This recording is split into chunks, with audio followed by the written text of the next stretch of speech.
আওয়ামী লীগের সব কার্যক্রম নিষিদ্ধের পর প্রতিক্রিয়া জানিয়েছে জামায়াতে ইসলামী, এনসিপি ও হেফাজতে ইসলাম। জামায়াতের আমির ডাক্তার শফিকুর রহমান বলেছেন, জুলাই বিপ্লবীদের আংশিক দাবি পূরণ হয়েছে, তবে আওয়ামী লীগের বিচার ত্বরান্বিত করতে হবে।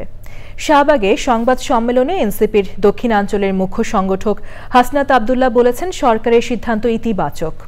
এদিকে জুলাই ঘোষণা নিয়ে কোনো ধরনের টালবাহানা সহ্য করা হবে না বলে হুঁশিয়ারি দিয়েছেন হেফাজতে ইসলাম বাংলাদেশের যুগ্ম মহাসচিব মাওলানা মামুনুল হক।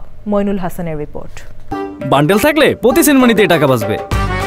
বিকাশ সেনমানি বান্ডেল কিনে জিতুন প্রতি লেনদেনে। আওয়ামী লীগের নিষিদ্ধের দাবিতে টানা ৩ দিনের আন্দোলনের মধ্যে শনিবার রাতে রাষ্ট্রীয় অতিথি ভবন যমুনায় প্রধান উপদেষ্টা অধ্যাপক ডক্টর মোহাম্মদ ইউনূসের সভাপতিত্বে উপদেষ্টা পরিষদের বিশেষ বৈঠক হয়। বৈঠকে দল ও দলের নেতাদের বিচার কাজ শেষ না হওয়া পর্যন্ত আওয়ামী লীগের যাবতীয় কার্যক্রম নিষিদ্ধের সিদ্ধান্ত নেওয়া হয়। আওয়ামী লীগের কার্যক্রম নিষিদ্ধের সিদ্ধান্তের পর মিছিল ও সমাবেশ করে বাংলাদেশ জামায়াত ইসলামী। পরে প্রতিক্রিয়ায় জামায়াতের আমির ডাক্তার শফিকুর রহমান বলেন, আংশিক দাবি পূরণ হয়েছে।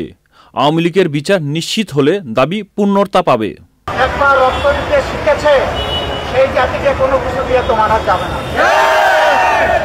রক্ত আমাদের সন্তানরা দিয়েছে, রক্ত দেওয়ার জন্য আমরা প্রস্তুত আছি। তারপরে ইনশাআল্লাহ এই জাতির অধিকার মহান আল্লাহ সাহায্য নিয়ে আমরা আদায় করে ছাড়ব। নতুন কোনো স্বৈরাচারকে মাথাচাড়া দিয়ে উঠার সুযোগ দেওয়া হবে না বলে জানান হেফাজত ইসলাম বাংলাদেশের যুগ্ম মহাসচিব মাওলানা মামুনুল হক। আমরা প্রতিটি পদক্ষেপে আছি ইনশাআল্লাহ। ঐক্যবদ্ধভাবে আমরা আগামীর বাংলাদেশ গড়ে তুলব।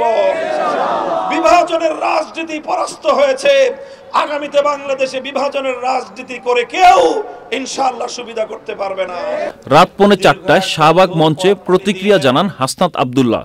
তিনি বলেন, জুলাই সনদ প্রকাশে সরকারের দেওয়া 30 দিন সময়ের ব্যাপারে পর্যবেক্ষণ করে পরবর্তী কর্মসূচি নেওয়া হবে। আওয়ামী লীগকে সন্ত্রাসী সংগঠন ঘোষণা করে নিষিদ্ধ করা, আন্তর্জাতিক অপরাধ ট্রাইব্যুনালের আইনে আওয়ামী লীগের দলগত বিচারের বিধান যুক্ত করা এবং জুলাইয়ের ঘোষণাপত্র জারি করার দাবিতে ফ্যাসিবাদ বিরোধী ছাত্র জনতার আন্দোলন এই অন্তর্বর্তীকালীন সরকার কর্তৃক আমলে নেওয়ার এই যে ঘটনাটি আজকে ঘটেছে, সেটিকে আমরা ইতিবাচক হিসেবে দেখছি। জুলাই ঘোষণার আলোকে আগামীর বাংলাদেশ নির্মাণ হবে, এই প্রত্যাশা সবার। Moinul Hasan, Channel I, Dhaka.